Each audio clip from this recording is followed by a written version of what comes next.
Ayan, magandang hapon po sa inyong lahat.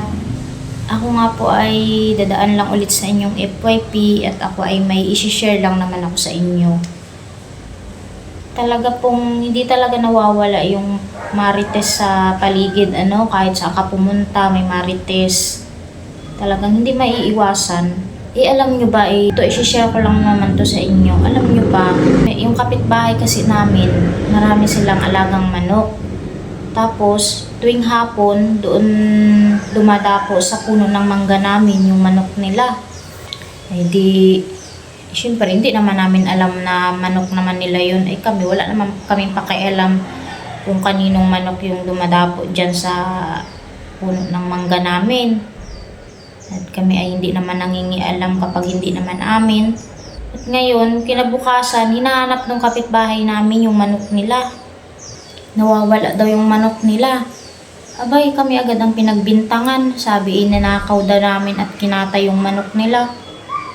Abay, wala naman silang ebidensya at hindi naman nila nakita na kami ang kumuha. Ba't sila namimintang agad?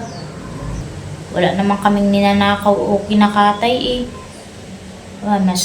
Mas gustuhin na lang naming mag-ulam ng sardinas kaysa magnakaw ng manok na hindi amin. Talaga kako tong kapitbahay namin Walang walang kontrol ang bunganga. Ang kinakainis ko pa pinagkakalat na dun nakarating na hanggang dulo. At ngayon kaya namin nalaman kasi may marites din dun sa dulo.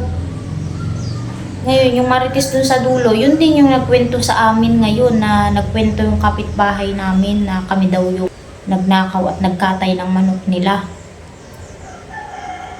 Sabi ko, wala talagang utang na loob tong kapitbahay namin.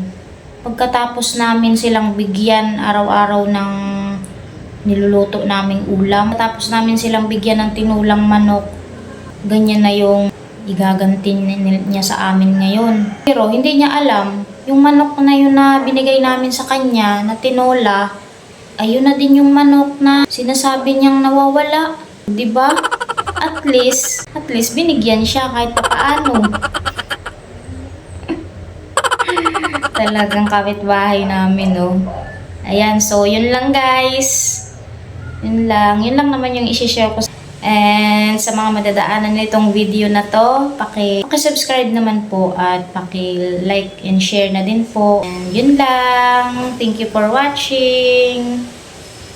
Bye-bye.